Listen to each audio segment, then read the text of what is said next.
So I've got most of your homeworks back, and I've read through them, and I made a few comments here and there. What I want to do is put them all together into a single document and send them back to you so that you can all review what everyone else has already done. And then what I'd like you to do is, all of you who did the assignment, to go back and redo the assignment with perhaps information that you've seen from other people, and you've seen the way some people have approached the problem. Yeah? So most of us did the work. So the question is, the arrival of the first angel's message at the time of the end in 1798. That's what you're required to prove. So how do we approach the problem? Where would you begin? You can either go back to your notes if you've got them digitally, or if you've printed it out. Where would you begin? Revelation 14. So you begin in Revelation 14 to show what?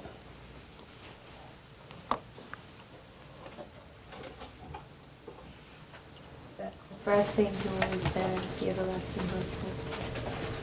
Okay, so what we haven't addressed is the issue of the everlasting gospel. I wasn't asking you to do that, but so I don't know if you think that you need to introduce the concept of the everlasting gospel. So you'd go to Revelation 14 verse 6. Yeah? Yeah. How do you know that's the first angel?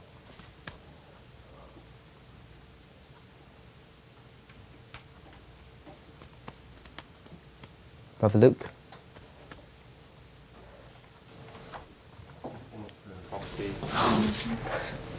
Let's get a prophecy.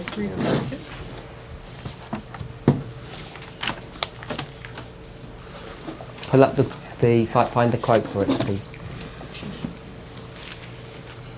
Brother Richard? I just I'm going to it right now. It's I think it's GC 356. I'm not sure.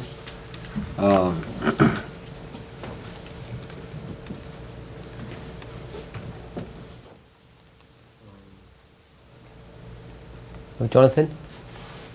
You got the angel connecting to the time of the end. Sorry? You have an angel's message connecting to the time of the end in GC 356. And it says it's the first? No, that one about to connect it to another quote that I'm looking for right now. Jonathan? If we read Revelation 14 verse 9, it says in the third angel, so this means there must be two previous. In verse 8 it says to follow it, and there followed an angel. And before this one, it says another angel. Everybody okay with that? Did they get that logic? Yeah, you have verse 9, it definitely says the third angel. So you just clock back two angels. So you know, that's how you know it's the first angel, Revelation 14:6. Okay, so Sister Shamila said you're going to go to Revelation 14 verse 6, and you know that this is the first angel. Then where would you go?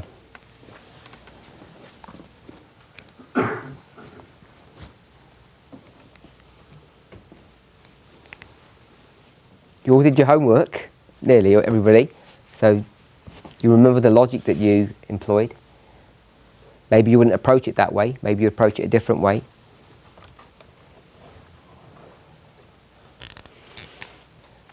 You want us to talk about it a different way, or we're still on?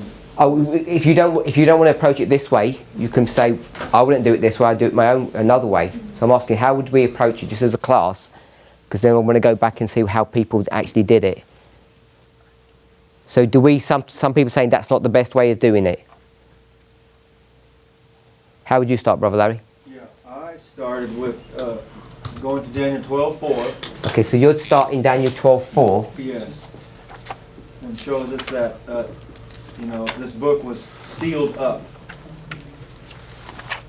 and with it being sealed, and then we know that the unsealing directly has to do with Revelation. So that's how I went to first attack to understand the first, second, third angel's message. So Daniel 12:4 says, Seal up this book till the time of the end. okay, so we've got it's sealed till the time of the end. And then where would you go? And then I went to a quote in CTR, Christ triumphant. Oh yeah, I don't want you to go through your okay. paper per se, just conceptually, where would you go then? Oh, so then I wanted to show that the book, that the time of the end was then unsealed in 1798, beginning with the opening of the first, second, third angel's message being proclaimed through the Millerites. That's how You said something about Revelation. yes, that Daniel 12:4 is saying that the time of the book is sealed up until the time of the end. So then Revelation is the opening of the book explaining the three angels' messages for the Millerites. Does everybody see the connection? Sister Sarah, do you see the connection? That means no in English. So I didn't explain it very well. So, let's see. In my mind, the book of Daniel says, seal up this book until the time of the end. We know that it's referring to Daniel being sealed up. But we know that the revelation is what unseals Daniel. Do we know that?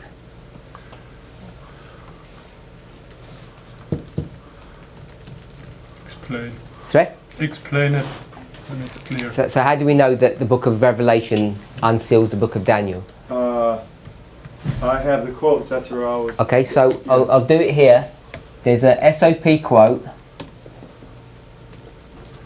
that says That, Revelation unseals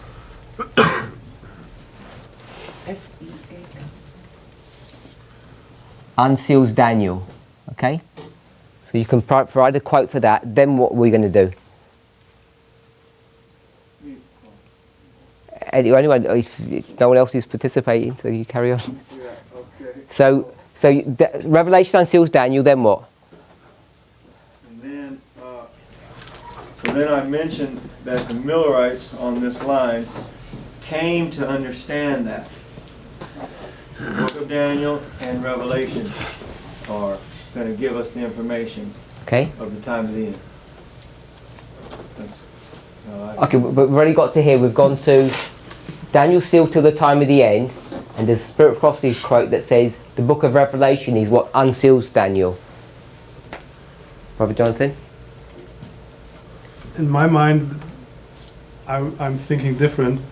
If I started also with Daniel 12:4 and showing that till the time of the end, the book of Daniel is sealed up, and then I just try to explain what is the time of the end and what happens at the time of the end.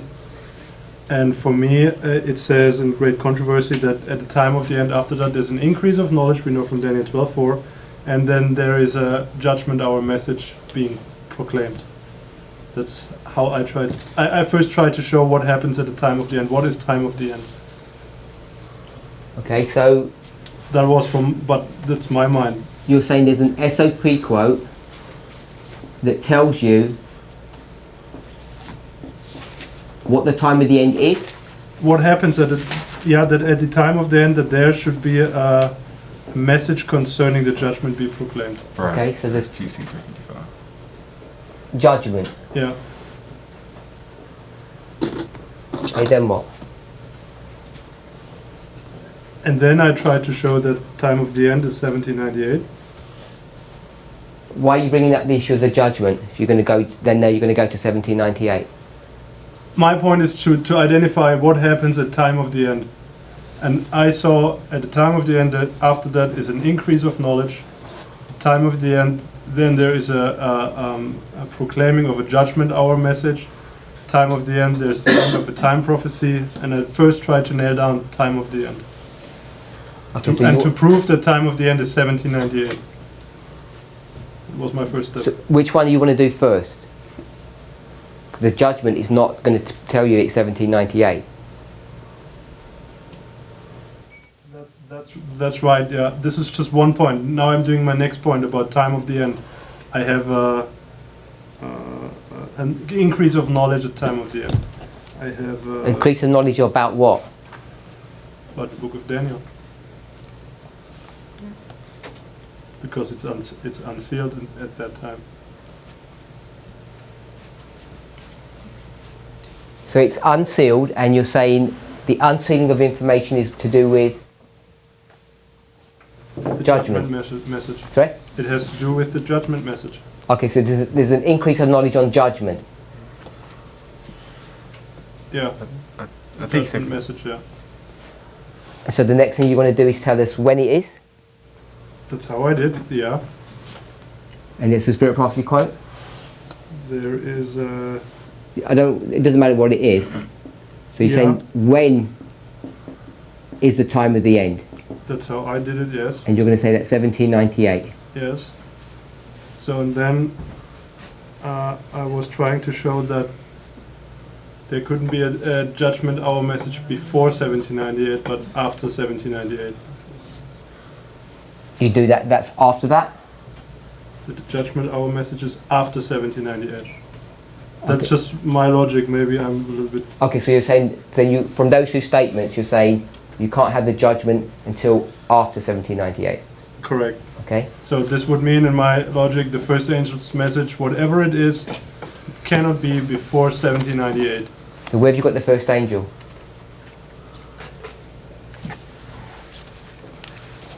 After that. It was my last point. Okay, but you made the conclusion before you gave the point. Okay. So okay, well, I've got 1798. You're saying that you can prove it's the time of the end. Then what?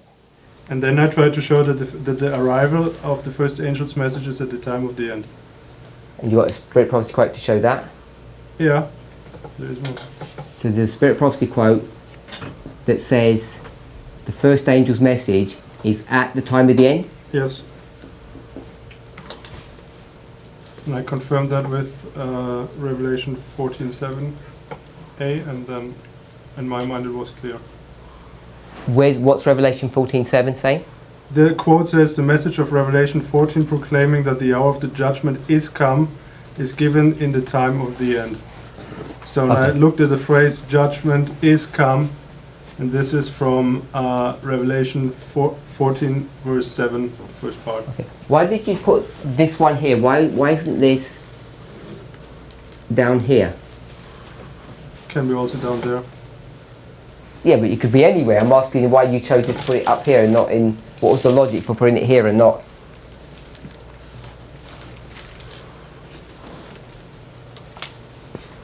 That's, for me, all one point. It's all about the time of the end, what happens at the time of the end. Just to identify the time of the end, what happens at the time. So you just sort of like randomly. But just my points, not in an order. Why not? I'm asking. Why not put it in an order? I don't know, I didn't think about that. Anyone else? I used history, so I went all the way back to 508. And Oh, wait there. Okay.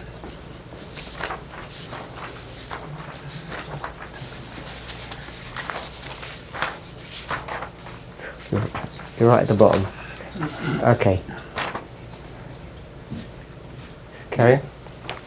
So you're going to start the journey in 508. With the daily taken away, so marking the transition of pagan to papal Rome, that concluded I took that out. The 1,260 years. And according to Daniel 12:11, or was it? I can't remember now. Or Can you speak up a little louder? 1290, Please. rather. Okay, so you begin in 508. Yes. Why are you beginning in 508? Honestly, because a chart that I saw marked everything in that chiastic structure, and that was what I was going off of. So I looked at 1798 and everything that chart had pointing to it and going away from it.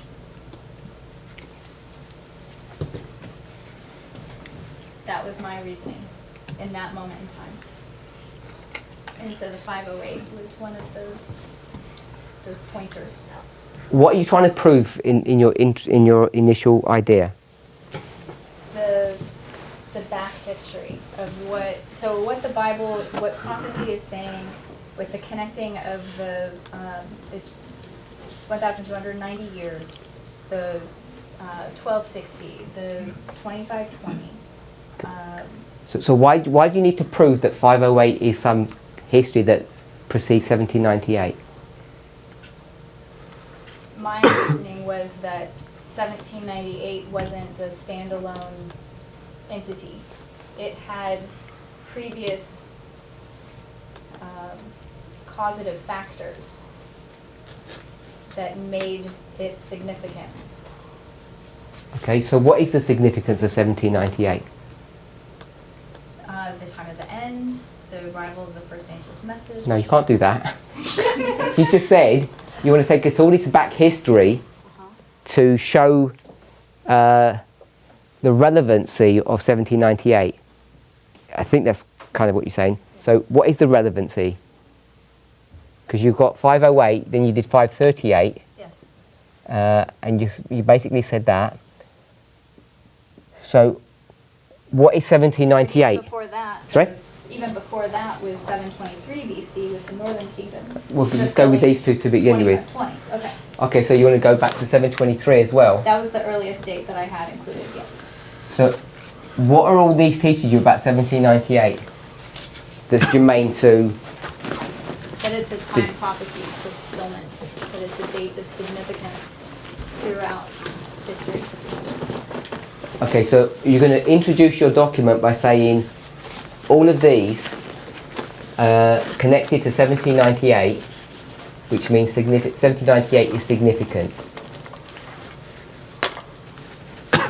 Yeah? That was my reasoning at the time, yes.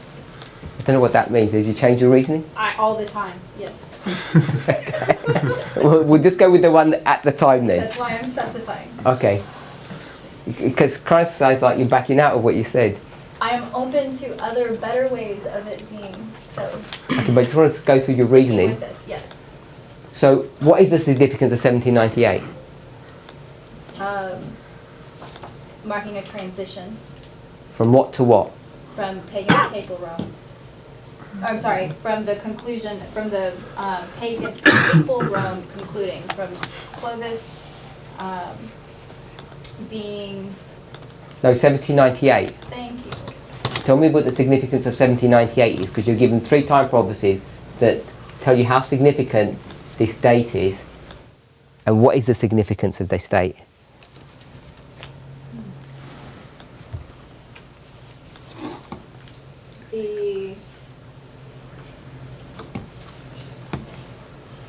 The conclusion of the supremacy of the papacy. Okay, so you're saying 1798 is significant because it's the end of the papacy. That's what you're trying to prove? That's what Great Controversy 356.1, the period of papal supremacy for 1260 years concluded in 1798. The coming of Christ could not take place before that time. Paul covers his causation, the whole of Christian dispensation down to the year 1798. Okay, but I'm not asking what the Great Controversy says. I'm asking what's the reasoning about introducing 3 time prophecies. If you're going to say they all end in 1798, are you saying that it's to do with the end of the papacy? That's what's significant about it. Well, the significance of it was Daniel's fulfillment. I guess I was trying to cover historical events.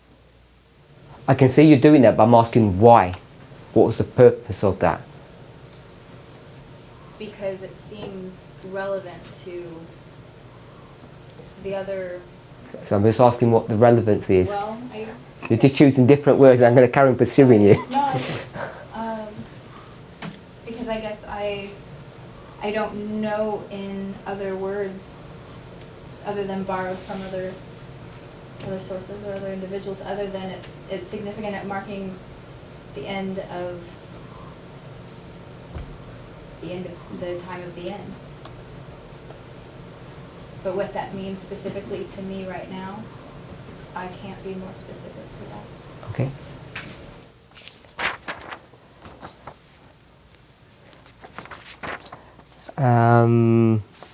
Oh, so one other thing, you quote from the Second Enlightenment movement. Yes. So I think you're about the only person who actually quoted from a non-inspired source. Okay. I think everyone else did. It gets dangerous when you do that. That was me going through the CD-ROM with looking at all of the 1798. Who's got that on their computer or their phone? Phones you might struggle with when you've got internet. You got it? It's TSAM 83.1.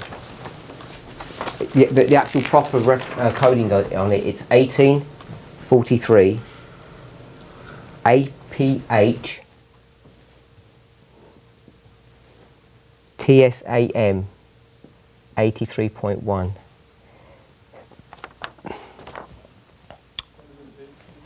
(1843) Apollos Hale, the Second Advent Movement, page 83, paragraph 1. So I don't know if anybody's... Have you got it up there? Can you, I'm looking at it, I don't have a list out there. do you have a CD-ROM or you are on the internet? I do. But I don't know how to put that code. Can you read a few words? 83.1, yes. So you have to go on the Pioneer writings, obviously, if it's not in yellow and white. 1843 APH TSAM 83.1. Try this. Says Mr. Crowley.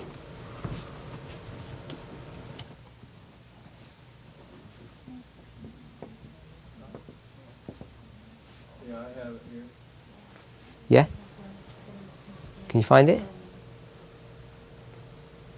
Do you have the standard 2008 CD-ROM on your computer? Yes. But you're not sure how to use it, or? No, I've got it now. Okay. Luke? I got it. Tess, you got it? Okay. Have you got it? Okay, so enough of us have got it, so I just want to read a bit of this and you tell me what you think.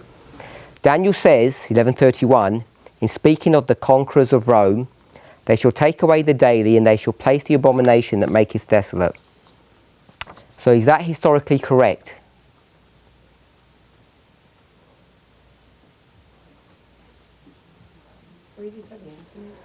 Daniel 11:31, speaking of the conquerors of Rome, they shall take away the daily and they shall place the abomination that maketh desolate. What does it read, the conquerors of Rome? Quite in 11:31, he says, in speaking of conquerors of Rome, so it's speaking about the people who conquer Rome, then he's going to quote the passage, they shall take away the daily and they shall place the abomination that maketh desolate.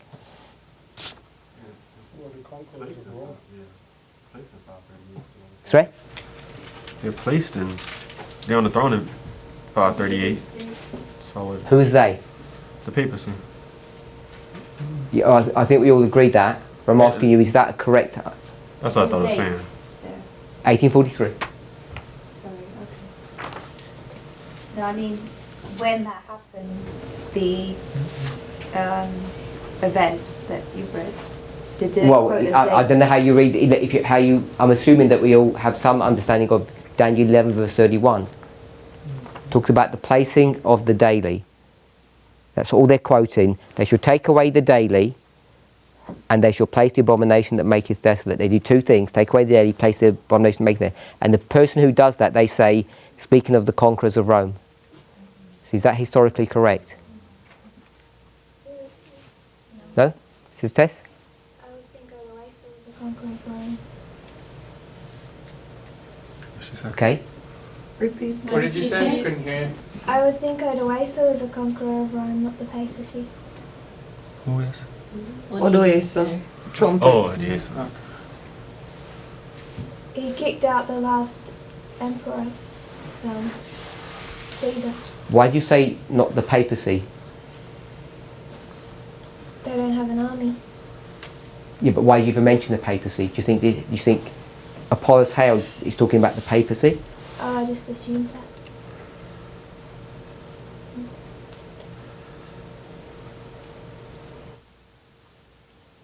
Are you talking about Odoesa? Because he says those that conquered Rome.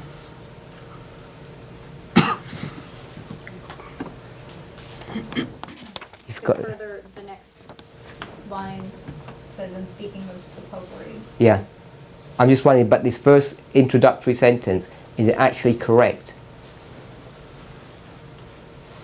My brother, you say no, yes? I don't know. It sounds like it's saying that Rome conquers the daily and sets up the papacy. That's kind of how I read. Maybe I'm reading it wrong. If I said someone conquers Rome, so someone's conquering Rome, whether it's the city or the nation, the people who conquer Rome are the ones that take away the daily and place the abomination that maketh desolate. Where do we put the placing of the abomination that maketh desolate? When's that? 38. Sorry? 538. 538? And they're placing the abomination. Who's the abomination that maketh desolate? Papacy. Papacy. Who does the placing? France. Well, Pagan. France. It's France? Maybe. No. France? That's what we did this morning. That's not what we did this morning. He said We pagan. didn't do that this morning. Not France, but I'm talking in the context of paganism. No, he said France. And you said yes, France. And you said we did it this morning. Paganism, I said that first. Pagan Rome, France. Pagan Rome isn't France. No, not in that sense. So, But I They don't were agree with this at one statement. level. oh, at one level, Brother Tyler. At one level. Who places the papacy on the throne in 538? It's pagan Rome, Constantinople, not France. Yeah? So, the first sentence is actually historically incorrect. They've got a wrong view of prophecy. So, they're wrong there. Then he says, John, speaking of popery as the mother of harlots and abominations of the earth, which sat upon the beast, says, Revelation 17, God hath put in their hearts the kings to fulfill his will and to agree and give their kingdom to the beast until the words of God shall be fulfilled. So what are they now doing? Taking it to the end time. Sorry? Taking it to the end of the world. Who are the kings? Thinking. Yeah, but who are they? Sorry? He doesn't think they're the United Nations. The Europe. This is the 10 horns of Daniel 7 he's saying. So he's already merging two separate prophecies and bringing them together, because he's 1843. We could go on. Let me read this last bit then. These hate the whore and make her desolate and naked, and shall eat her flesh and burn her with fire. France, during the reign of Clovis, was the principal actor in placing the abomination. Is that correct? Do we agree with that? That France is the one that places. Making reference back to 508.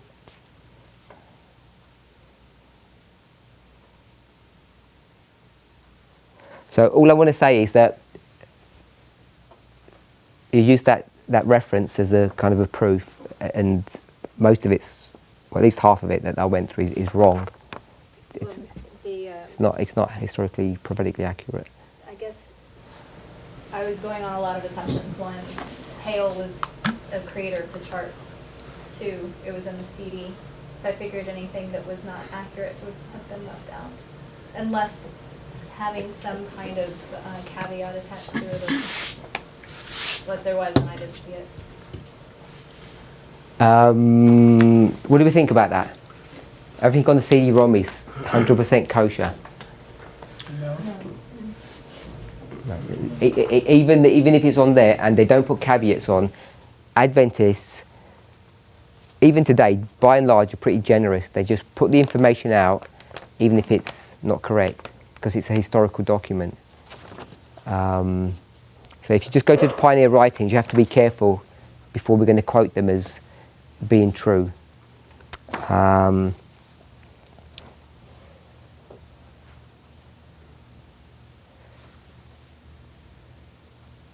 Okay, so your logic was you want to show that the significance of this is the end of the papacy, and what else did you show? French Revolution. Oh, that's part of the document. The fulfillment of Daniel's purpose, standing in his lot.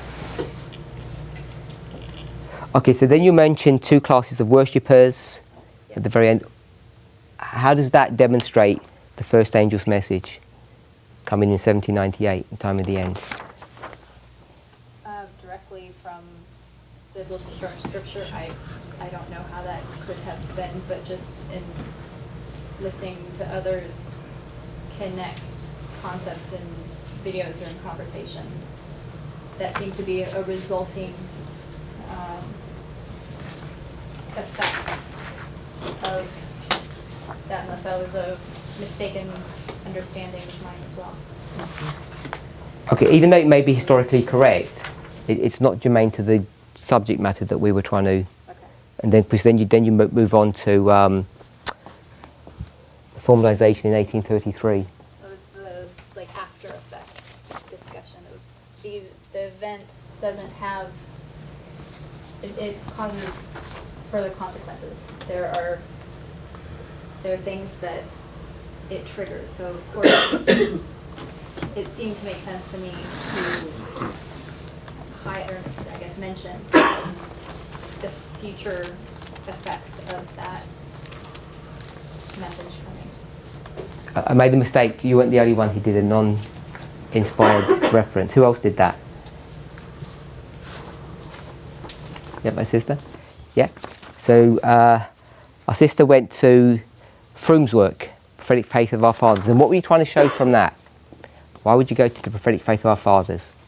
I like the correlation he shared between the history of the Reformation and Millerism in a whole. And how is that germane to what our subject was? It's basically showing the history pre-1798 and those that follow 1798. So it's just identifying that the Millerites were doing what or saying what? Well, when you look at the next quotation, it tells you that from Great Controversy, 355, that's what you're quoting from. I know, I'm trying to get it.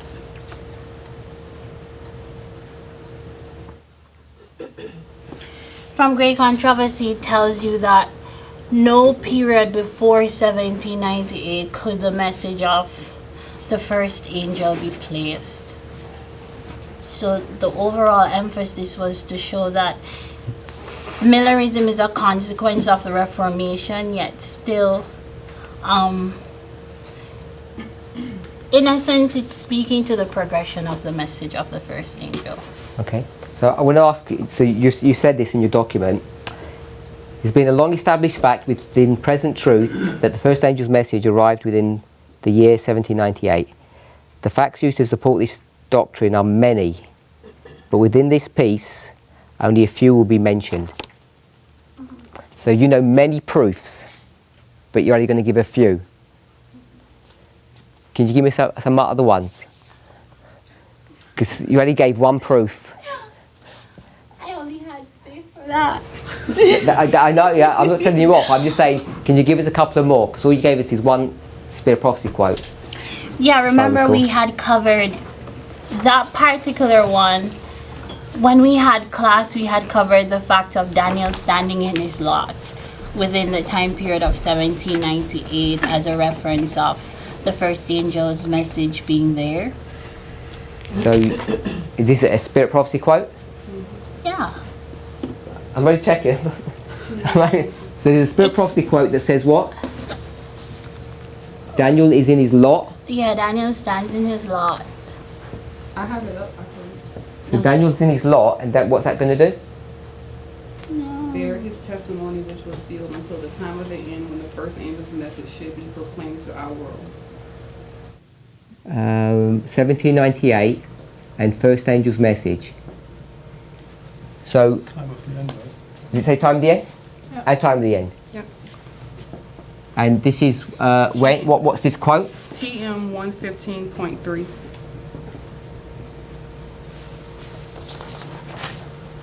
So how come you didn't give that one?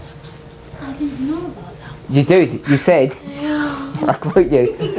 The facts used to support this doctrine are many, but within this piece, only a few will be mentioned.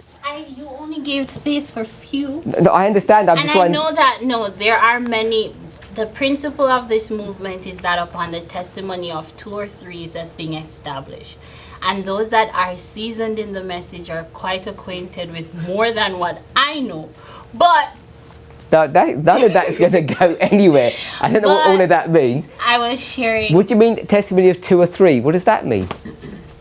I'm asking you to demonstrate and prove the first testimony, not the second. Okay.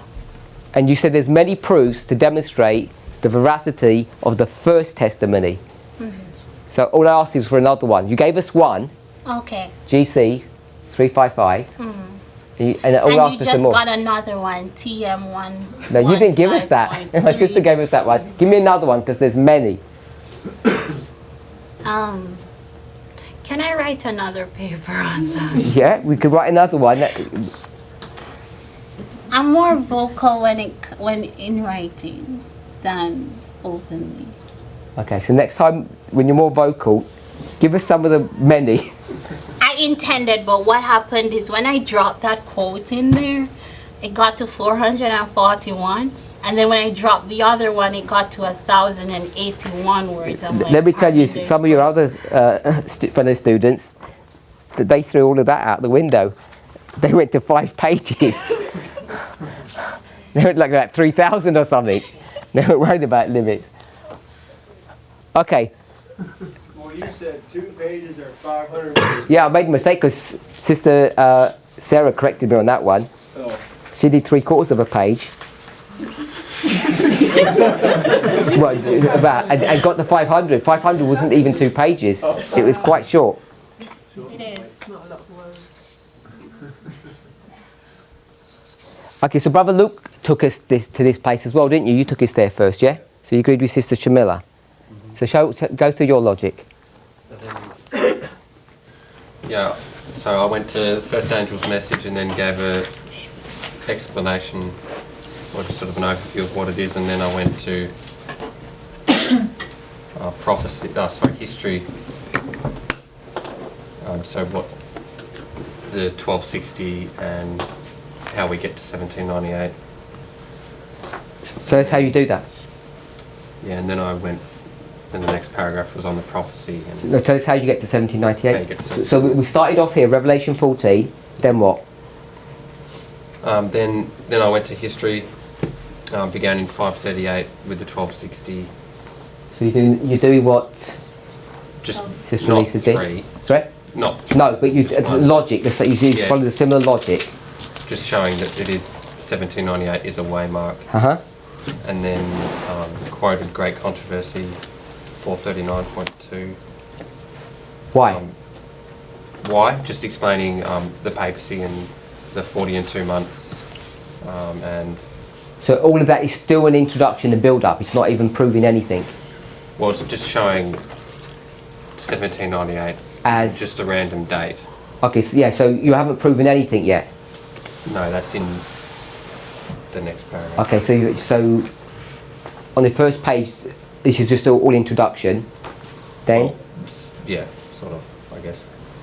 And then I went to prophecy of how the first angel's message, and just used, I think 1MR 44.1, which she talks about the first angel's message, and she connects that to the papacy. And then I had Christ Triumphant 334.5, which is I think the same passage as This one, yeah. yeah, as that one, which clearly links time at the end and the first angel's message and the unsealing of the book of Daniel, which is 1798. Okay. So the only proof text that you had was this one. Yeah. Yeah? So Luke chose to do this one, and you chose to use what? GC? 355? Yeah, and 356? Yes. That's. And Alyssa chose to do the same one. So almost everybody's going to go for this one. So Alyssa did that. Jonathan, what did you use? I have the same. I used the same source. 355.3 and 356.2. And .1. And you use this one as well. You use both. Yeah. Yes, Jonathan uses both. He picks up both.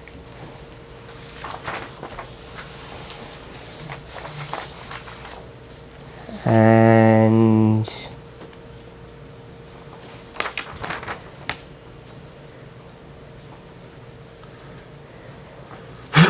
my sister. What was your logic? How did you run through it? Ain't that funny? You know, I'm not really vocal. I have to put it down on paper. Yeah, just run it. You can just run it through your document.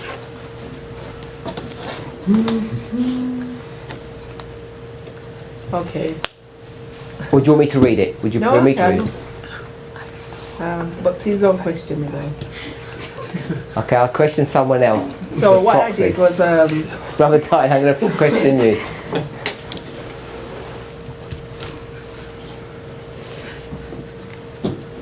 Are you waiting for me?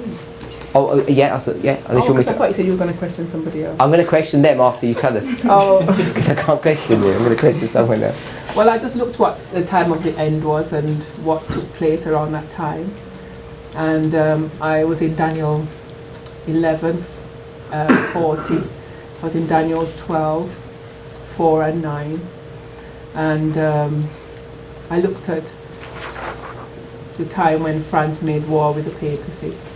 And I also just went on the internet and to find out what took place around that time, and I came up with the General Berthier scenario, and got a date which was the 15th of February. And so I just put that in a document and realized that, you know, the deadly wound, etc., etc., Revelation 13:3. But that's what I did. I mentioned Revelation 17 in there as well. What's Testimony to Ministers 114 paragraph 3? Does someone read that? TM 114.3. Or is that a typo? Is that a typo?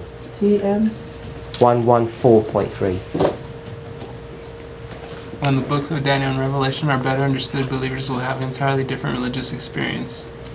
They will be given such glimpses of the open gates of heaven that heart and mind will be impressed with the character that all must develop in order to realize the blessedness which is to be the reward of the pure in heart. Okay, so it wasn't a typo. So, what I noticed with the paper was that you actually didn't end up proving that the first angel's message arrived in 1798, which was the time of the end. You had a lot of information, but you never actually proved it. Yeah, because I think I had 800 plus words, so we can say to be continued. Okay, so... But you notice how I said how I was going to prove it, and I was going sequentially and logically. I'd intended to do that, but ran out of space. And I think you ran out of space because there were things that you were talking about which weren't germane to our subject. Yeah, like, I kind of went up in a tangent. Yeah, the Seven Thunders you mentioned. Yeah. You mentioned about Berthier and all of those things which are not directly connected to what we were doing. Sister Olivine. Sister Olivine goes through again the GC quote, and like you, she goes to running to and fro as well. She tackles this issue about running to and fro. 12:7.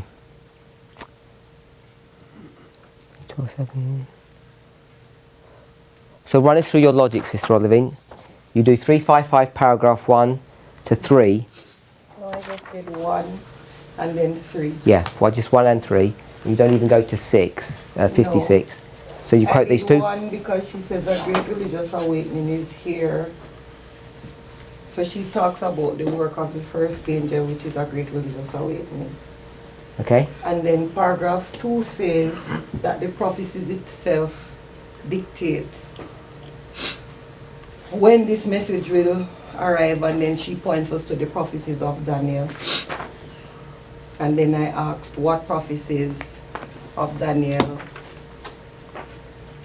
and then Yeah, what prophecies of Daniel? Which one? Daniel 12:4, Daniel 11:40. I think that was my first, highlighting the time of the end, king of the south pushing against the king of the north. So the prophetic event, I think that's what I did. Okay. So you never had any proof text to actually show the first angel's message comes at the time of the end, which is 1798. Not the text, just the passage, which says that the scripture itself highlights when. But And verses even- 1 and 3 from this page here, they don't actually mention, you don't have a 1798 in those.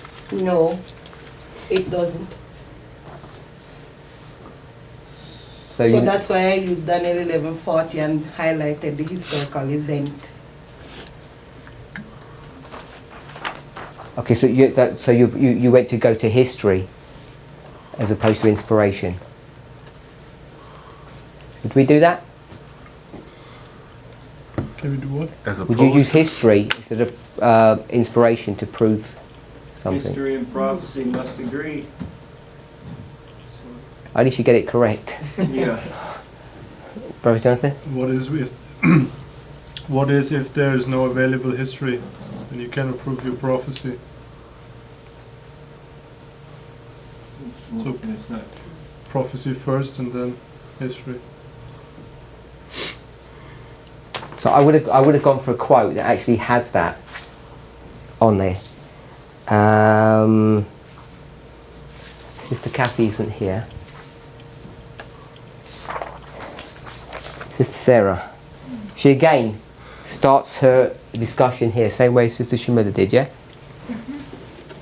And you take us to another passage. I don't think anybody else did with this one. 17 MR 9.2. The message of Revelation 14 proclaiming that the hour of God's judgment is come is given in the time of the end. And the angel of Revelation 10 is represented as having 1 foot on the sea and 1 foot on the land, showing the message will be carried to distant lands. What is the time of the end and when is it?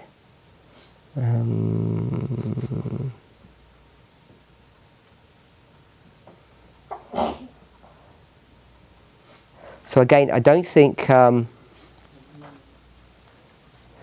what do? You've tied up Revelation 14 with the time of the end. 17 MR will do that for you, yeah? It ties up Revelation 14, first angel, with the time of the end. And then how are you going to make the connection that it's 1798? You're going to do what Sister Olivine did, which is go to history, even though you don't label the history, because you go to Daniel 11 verse 40. Because Daniel 11 verse 40 in and of itself won't give you 1798. You have to then go to a further source, which I think you gave some details, but you didn't in your document. Sorry? Oh, sorry. I forgot it's this background. Oh yes, so then yes. So again, I don't think anybody went with this one as well. So you're going to go to GC 439. So you had two. Yeah, I'll read that. The end, and Daniel 11:40 is 1798. And then you go to GC 439, paragraph 2.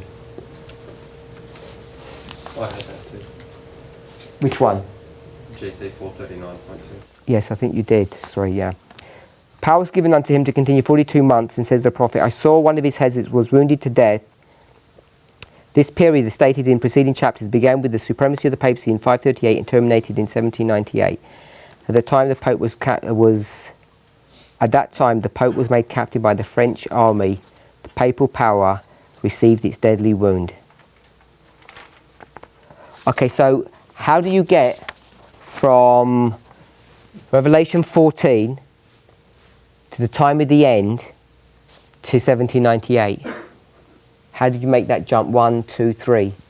You have to put something in here, don't you?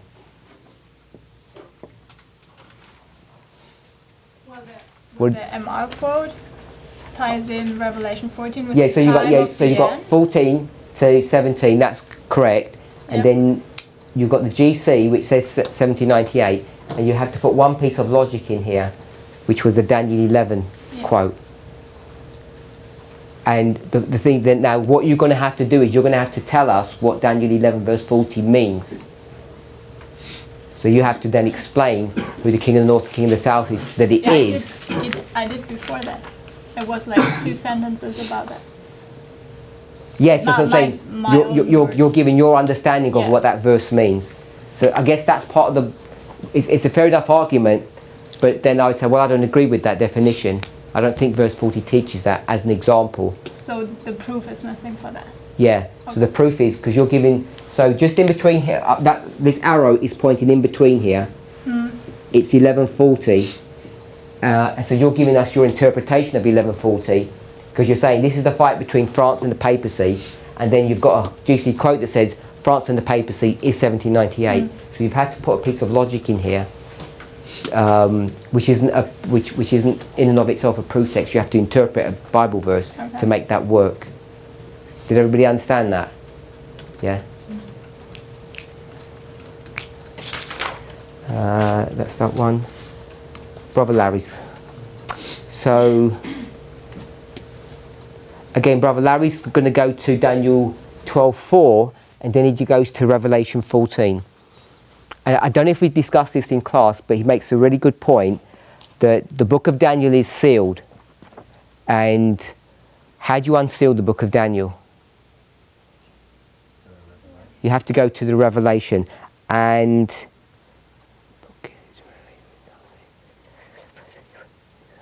yeah, so CTR 334 paragraph 5 proves that the book of Revelation unseals the book of Daniel. So CTR 334 paragraph 5. But what I wanted to comment on that when you did that, Brother Larry, the CTR 334 quote is actually taken from this section here, TM 115. So you could have just gone back to the original source, which is what we've already used in this TM 115. It begins back in page 14. So I would have thought it would have been a better quote to use the Testimony to Ministers one instead of the CTR. So you've gone from 12:4 and you said this is going to be unsealed by revelation, and you've got a Bible text, a Spirit of Prophecy quote to prove that. And then okay, then you went to GC 405. So in GC 405 you say it's the Millerites that gave the first and second angels messages at the right time. So you quote that, and then you go to GC 356 paragraph 2, one of the standard ones, which talks about in 1798 the book of Daniel was unsealed. So you talk about a sealing here till the time of the end. It gets unsealed in the book of Revelation. The Millerites are giving this message, Revelation 14. So you make that, you tie that point up, and then you say it's unsealed in 1798. And short question. How do you prove when you're talking about that of Revelation unseals Daniel. How do you prove that what unseals the book of Daniel is Revelation 14:6? Okay, so Brother Larry, you want to address that one? I'm referring to the message that was proclaimed in Revelation 14. There was no other message that the Spirit of Prophecy says. It's the first, second, third angel message. So it tells us, or Sister White tells us, that the Millerites gave the message in that time period. It's GC. That's what I tied it, how I tied it in. 405 paragraph 2. In like manner, Miller and his associates fulfilled prophecy and gave a message which inspiration had foretold should be given to the world. The first and second angels' messages were given at the right time and accomplished the work which God designed to accomplish by then. So it talks about the message that they gave is the first and second angels' messages. History proves that by telling us when they were alive and when they did it, in my mind.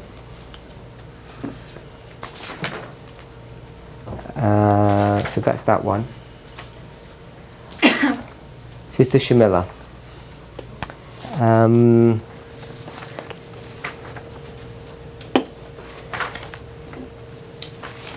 So Sister Shamila gave the GC 355, 356 quotes. Then she gave second selected messages. Why did you give second selected messages? Second selected messages 105 she picked up. It was to further elaborate on Daniel chapter 12 verse 4, which speaks of the time of the end, and how the book of Daniel has been open since the time of the end. Just some words from there. The book of Daniel is now unsealed, and the revelation made to Christ to John is to come to all the inhabitants of the earth. By the increase of knowledge, a people is to be prepared to stand in the latter days. So the reason I went to that quote was to point out the time of the end, and that was the key words I was using. I was extracting the words time of the end from and connecting it with Revelation 14. So first angel, Revelation 14, 6 and 7, and then time of the end,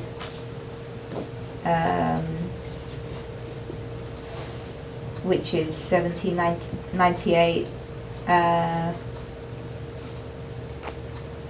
So It's just to bring it all together. the quote that Brother Larry gave, that CTR quote, this is even a stronger quote than the one he used. I'll read the first paragraph again. This is a really good quote.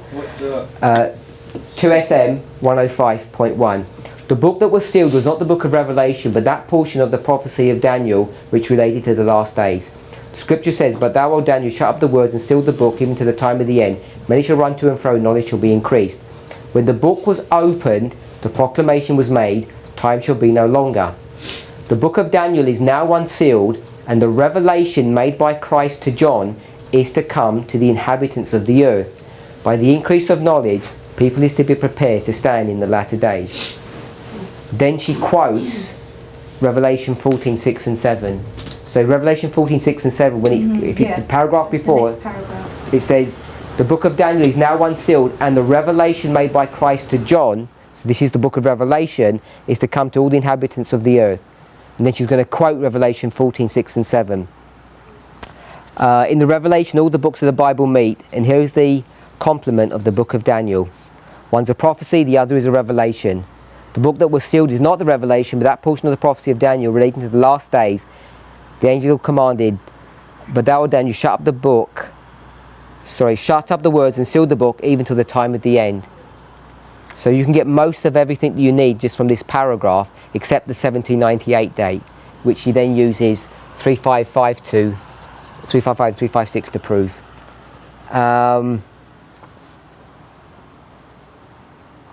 Okay, so why did you go to 7 BC 971? Why have you discussed? because that's a commentary on Revelation 14, 6 and 7, and also Daniel 12, 4, which is speaking of the time of the end. This is commentary, it's further commentary on the verse, the scriptures that were previously. Is Revelation 14 This or is Revelation 10? Yeah, it says it there, Revelation 14. No, that's 7 just BC. that's just because someone put it there. Oh, is it? But it isn't Revelation 10. Let me just see something.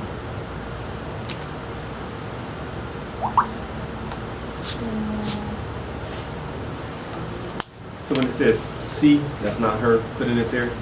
That's the When it says C, 7 BC 971, it tells you I'm that not sure of your question. When you say C, so like when you close Daniel 12:4, it just has Daniel 12:4 in brackets, but then it says time should be no longer. See Revelation 10:6.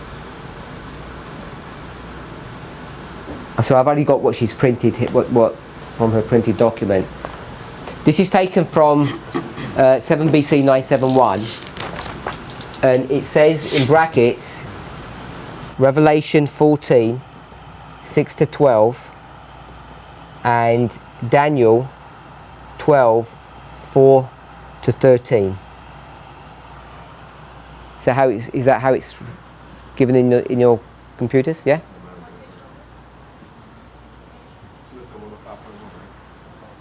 No, 7 BC. 7 BC 971 paragraph 3. The 2SM one is really good. That's a good quote. There's no problem with that one. Yeah. So the Daniel 12:4, and it says see Revelation 10:6. That's all good. There's no problem with that one. It's this one. Why? I'm asking why she puts this here. Because this is referring to the 7 thunders, which is the history of the 3 angels' messages, and it starts with 1798. Where did it say that in the passage? How do you know? Paragraph 4. After these 7 thunders utter their voices, the injunction comes to John as to Daniel in regard to the little book. Seal up those things which the 7 thunders uttered. So the history of 1798 to 1844, that's the history of the 3 angels. So that's why I included this quote. The only reason I mention the thing is because do you know how the Bible commentaries, the coding for them work? So if you look on the CD-ROM, I don't know what it looks like on the internet, and I don't know exactly. I'd have to check what scripture references this says, but it will say Revelation 10, and it will be verses 1 to something. It says it's the whole chapter, is it? Or so 1 to 11. Then in brackets or parentheses, it says Revelation 14, Daniel 12, because these 2 Bible passages are related to Daniel, or so Revelation 10. But this is a commentary on Revelation 10, not on Revelation 14 or Daniel 12, even though they're related to the subject. Brackets are always added commentary from someone else, and parentheses are always from the person. Okay. So you're saying brackets in that way, you mean? Yeah, that's what I mean. I'm saying all of this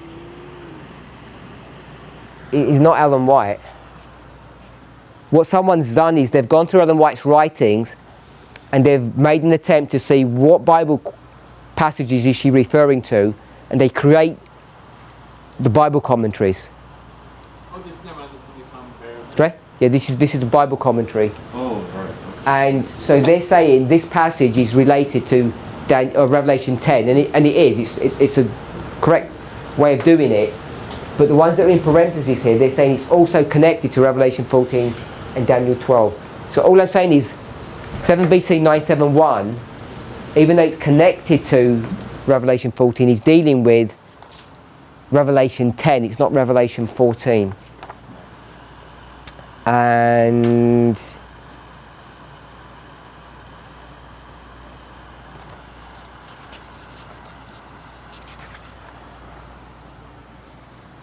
okay, so let's read this last bit together.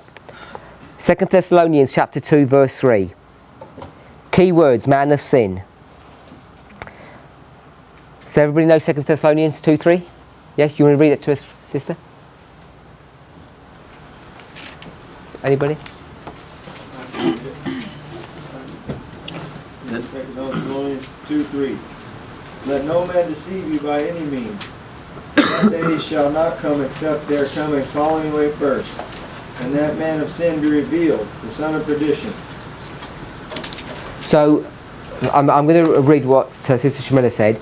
This text I thought to be very significant in proving the first angel's message, or sin, to have taken effect in 1798, when the man of sin, which represents the papacy, that was revealed in 538 and had been in supremacy for 1260 years, came to its end in 1798.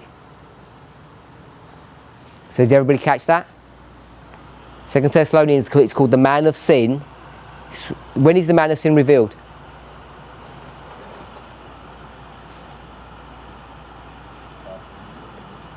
Do we agree it's 538 or not? Yeah? So she makes that point, but because it's called the man of sin, she wants to make the connection that the word sin is connected to Revelation 14 verse 6, 1798.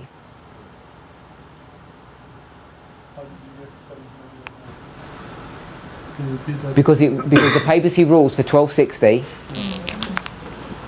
So you've got 538, the man of sin, 1260, and then you've got, I presume you're saying sin, righteousness and judgment. Yes.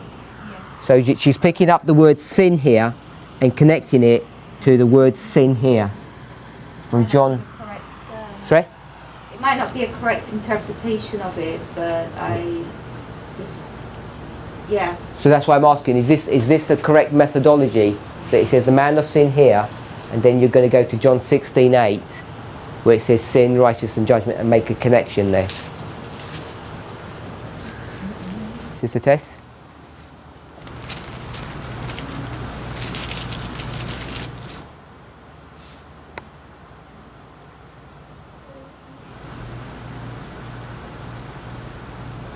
I'll read the next paragraph.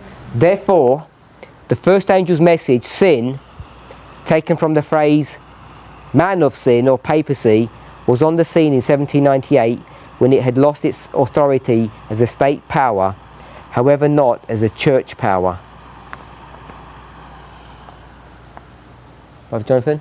I see a similar, this point is similar to what we were saying this morning, because the man of sin ends in 1798, but as I understand, sin, righteousness and judgment begins at 1798. So for me, they're two different periods, and I wouldn't combine them. That was in my paper as one of the reasons for 1798. Say it a bit louder. That was in my paper as to a reason for 1798, because of 2 Thessalonians 2:3, that's in the middle of the second paragraph. Third paragraph. That the Apostle Paul warned the church not to look for the coming, except there be a falling away first and the man of sin revealed.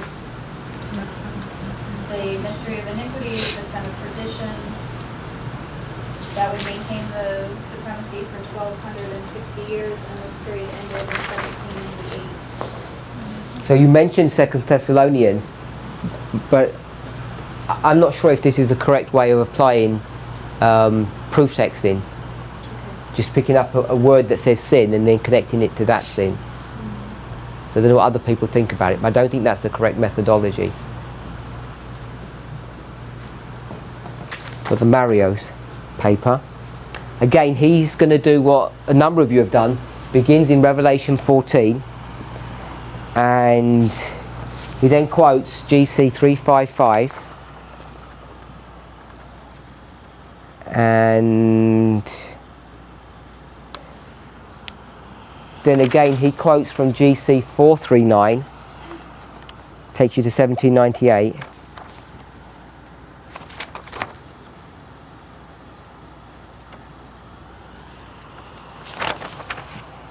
So most people have used this passage here.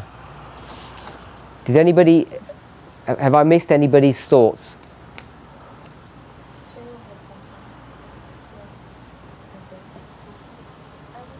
I can't hear you, sorry. I looked both. My hearing's not very good. Yeah, just speak Sorry. louder. I don't know if this makes any difference or not, but they're both G266 in the Strongs. I didn't do the Brown Driver Briggs I didn't do Thayer's for the word, but in sin both is G266 in 2 Thessalonians 2 verse 3 and John 16 verse 8. So does that have any? Oh, because it's the same Greek word, Correct. sin. That's what I was going by. Oh, Tyler? I stepped out. It's okay. It's the same Greek word. You were sitting there. G266, I think they said. The Okay. same Greek Yeah, word. Does that that is- does that make a difference? Man of sin and sin, righteousness and judgment. I think it's got to be contextual. I think you have to figure it out by context. I think sometimes that's okay, but not always. You know, you can get into difficulties with locusts, you know, what John the Baptist ate and what it says in Revelation.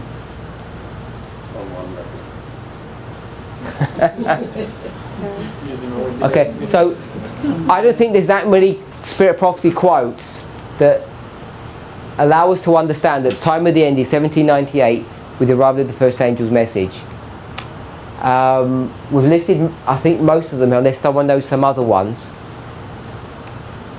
So what I'd like us to do is, I'll send you all the notes back again, put them all together so you can see everybody else's paper, and if you could have another go at it.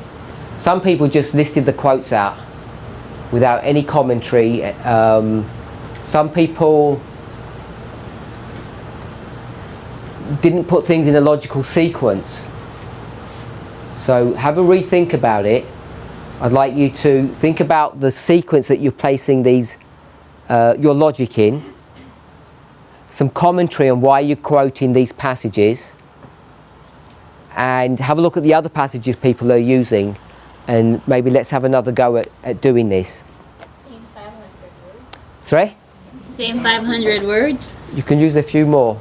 I gave you 1,080 something words. If you need more, that's fine. Okay. Sorry? 5,000? Okay, within 5,000 words, give me redo it. Yeah? Any questions? Do you have any quotes to add to that? Do I have any quotes to add to that? We'll talk about that when we come back together again to see if there's any more. Because maybe you'll find some more. I don't know. Did you actually search for more quotes? Yeah, because it's all too easy to just use the GC 355 quote and think you're done and dusted. In fact, if you wanted to be pedantic about it, all you need is just this one liner. You just need this one paragraph, 115 paragraph 3, and it gives you all the information. But I wanted this to be a bit more comprehensive, a bit more thoughtful about the work that we're doing. Yeah, when you're writing a paper, just about style of writing, it should be a bit more formal. Normally third person, not first person. I'm not your buddy when you're writing to me like an email. Try formalise your language a bit more. Watch your spelling mistakes. I know it's easily done. I'm the worst speller out of all of you. But it's a pretty good job. I was reasonably happy with that. So, we've got a few minutes left. I want to ask another question.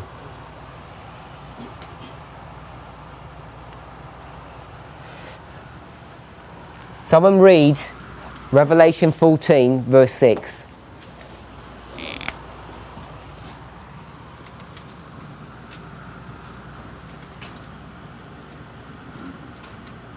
And I saw another angel fly in the midst of heaven, having their everlasting gospel to preach to them that dwell on the earth, and to every nation and kindred and tongue and people. Okay, who's the angel? Who is the angel? Depends. Sorry? Depends. Depends on what level. Messengers. Sorry? The people, the messengers. Sorry, I'm right underneath this thing. I can't hear you. Messenger. The messenger? Yeah. Is that what you say? Yes.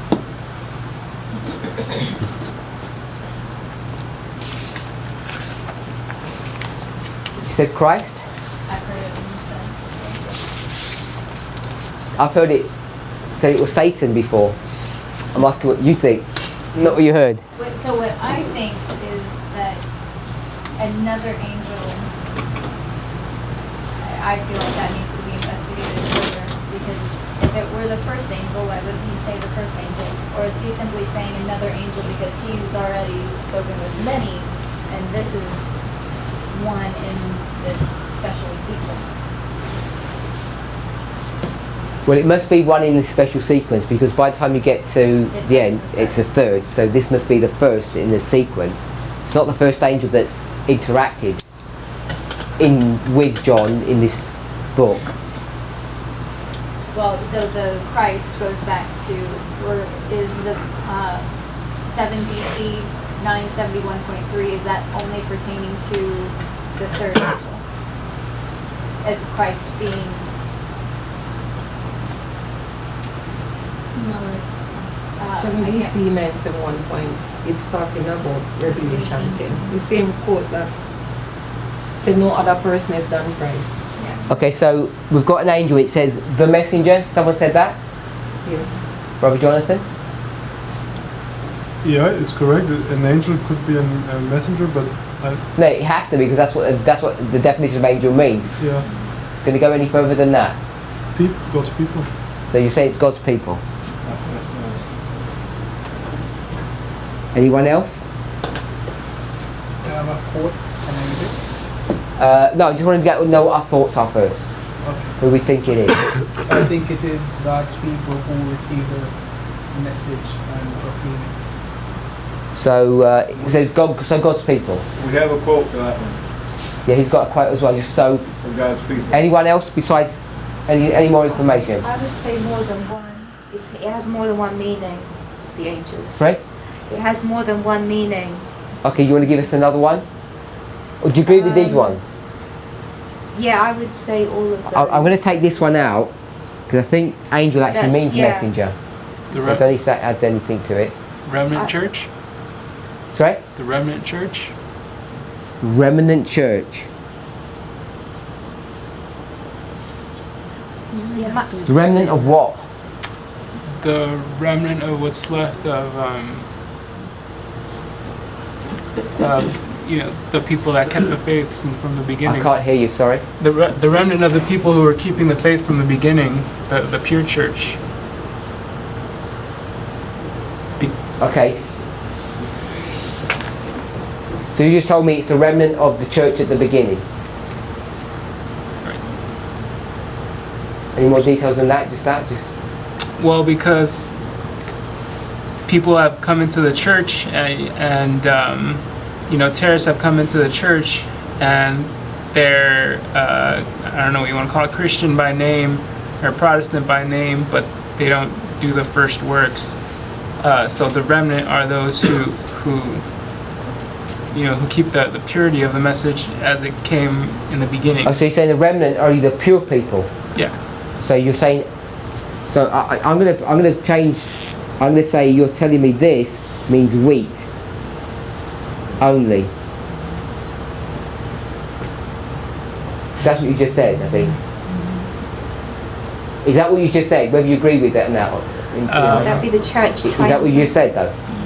It depends, but yeah, kind of. Right? Yeah, I think so. Maybe. Yeah. Sister Shmela? Yeah, I would say God and his Christ and his people So represent this the angel is Christ. Based on Revelation 10 and how it, I still. No, I mean 14. Yeah, I was going to say, I still believe that Revelation 10 and 14 are linked together, because when you go to Revelation 18... I'm not arguing that they're not. I'm just asking about 14 though. Who is this angel here? Yeah, because Revelation 18, that is the mighty angel, Christ. I'm not asking you to prove why. Okay. I'm just asking you to tell me who. So no, I'm not asking for proofs. I'm just asking. So who is the angel? My answer is Christ and his people. So it's Christ. Yeah, in the form of his people. So that's his people. So then. his people then, yes, yeah. Not Christ. Not Christ, yeah. Okay. Anyone else? The same. In the Bible commentary, Sister White says in letter 79. Oh, I'm not looking for a proof on it. I just want to know the answers. The angels represent those who receive the truth, power given. So you're just saying it's God's people?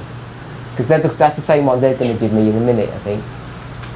In Revelation chapter 1, we speak about the angel that gave John the message. So I would classify John as a servant because Revelation chapter 1 tells us that John is a servant. Okay. Yeah, so I would classify him as a servant. So who's the angel? The angel is a messenger, as I said before, but I would say that the context of Revelation chapter 1, I'm using the context of Revelation chapter 1, that the angel received the message from God and gave John the message. And John is classified as a servant as Revelation chapter 1. Okay, so who's the angel of 14 then? Is it that angel of Revelation 1? Because that's what it sounds like you say. Yeah, it's an angel. So who's the angel of Revelation 1? Angel of Revelation 1? The angel of Revelation 1 is the angel. Is the angel of Revelation 14. No, you just take it. I'm asking you, who is 1? You can't say it's 14, because I can say who's 14, you're going to say it's 1. Oh, you're asking me who is 1? Yeah. It's God angel, as the Bible tells us, as Revelation 1 tells us. You don't know his name or anything? You know that it's Gabriel. Oh, so, okay, so you're saying it's Gabriel? Yeah, Gabriel. So this must be Gabriel? Yeah, Gabriel. So this is Gabriel? Yeah, in Revelation 1. In 14? Revelation chapter 14 is Gabriel. It's Gabriel. Yeah, so you're saying this angel in Revelation 14 verse 6 is Gabriel? Yes. Who's the angel in Revelation 14 verse 8? Another angel. If this one's Gabriel, who's the next one? I don't have an answer for that one. So Who's the one before? The one before? The one before is Before 14:6. Gabriel. So in 14:6 it's Gabriel. Are there no angels between 1 and 14? So if that's Gabriel, who's the one that's before Gabriel?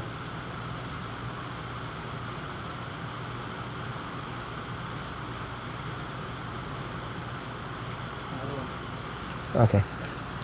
Because you're saying 1 is Gabriel here. Yeah. So what's the logic to say it's Gabriel here if it's another one? The reason why I use Revelation chapter 1 is to show the context of how God gives the message to his messenger. That's giving the angel it first, and then the angel give it to the messenger. So I was just looking at it as in that context. Okay. What was the reference you had? It is letter 79, 1900.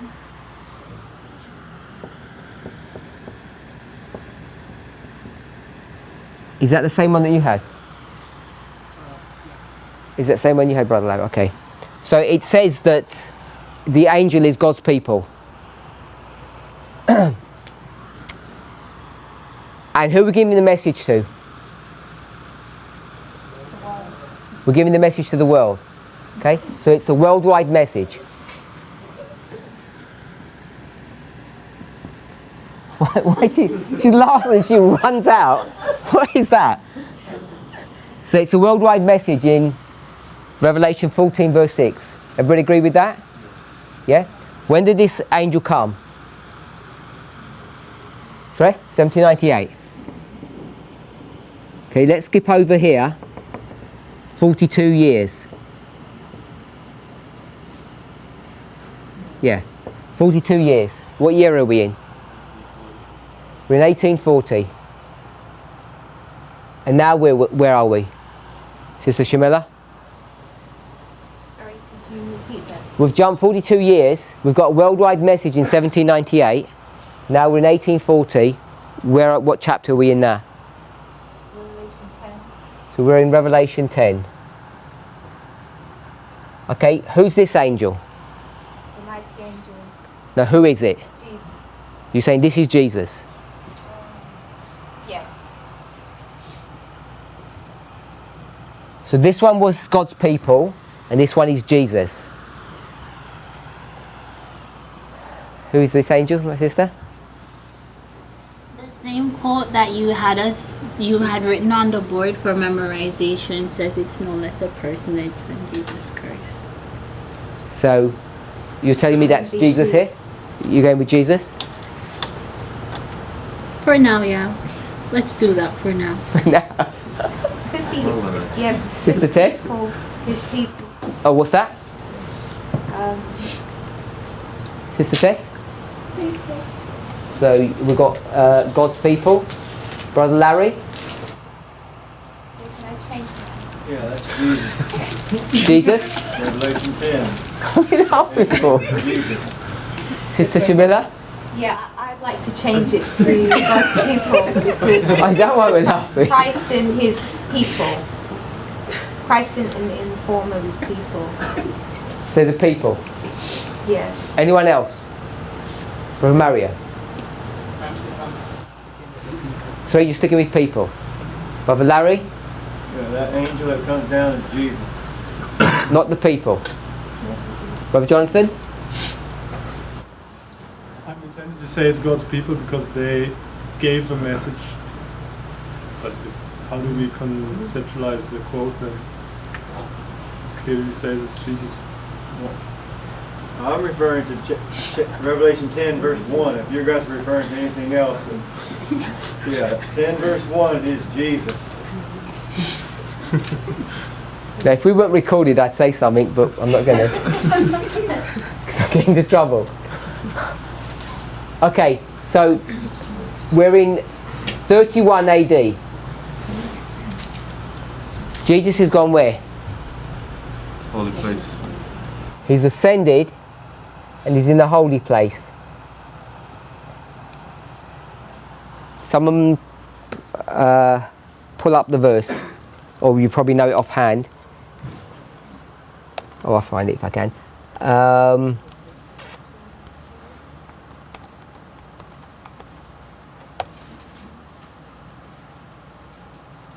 Hebrews 7:25.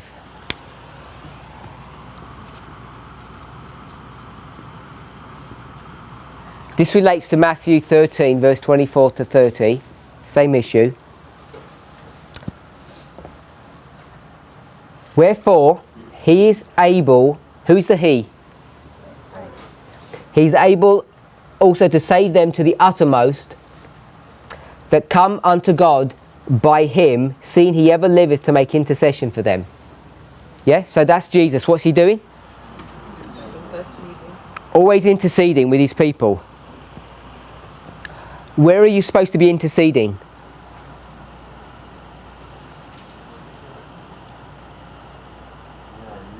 Where does he have to do the interceding?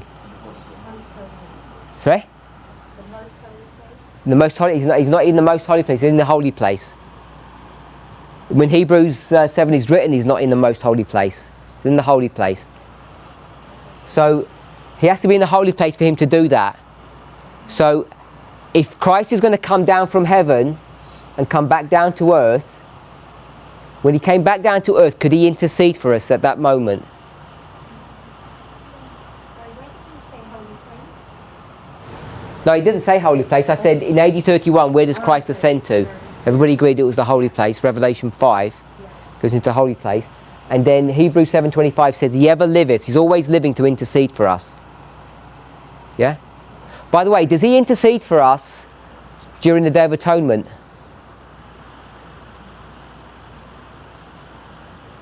Have a think about that because I've run out of time. Hebrews 7:25. He's coming down to earth. If he comes down to earth, could he intercede here on earth?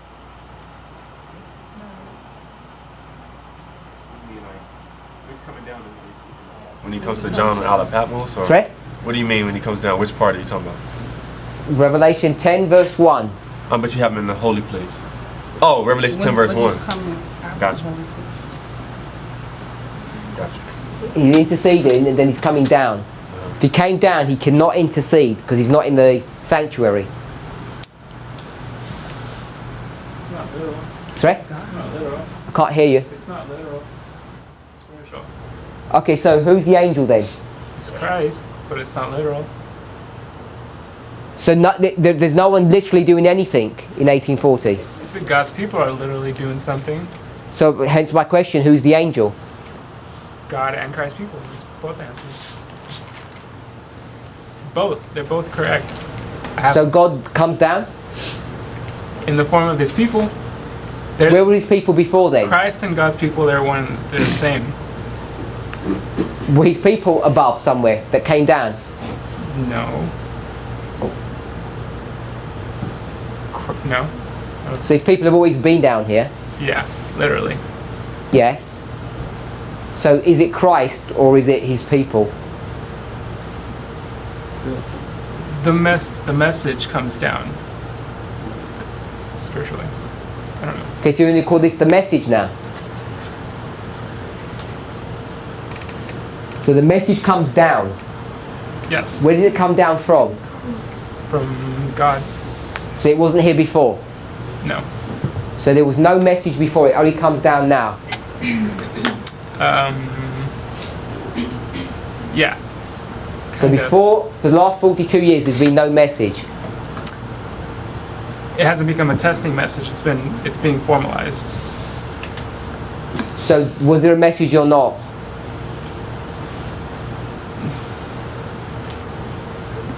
I don't know. I guess you could say it was a message for William Miller, since he was the one formalizing the message. He was the one getting the information together.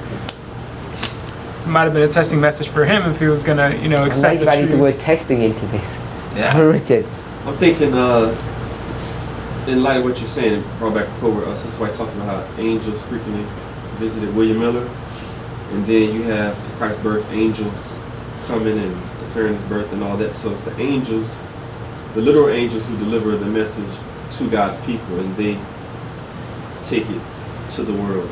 So that's how Christ descends. The message comes from Christ to Gabriel, to his people. So the angel here is a literal angel? Yes, Revelation 10. Yes. So now you're going to have a literal angel.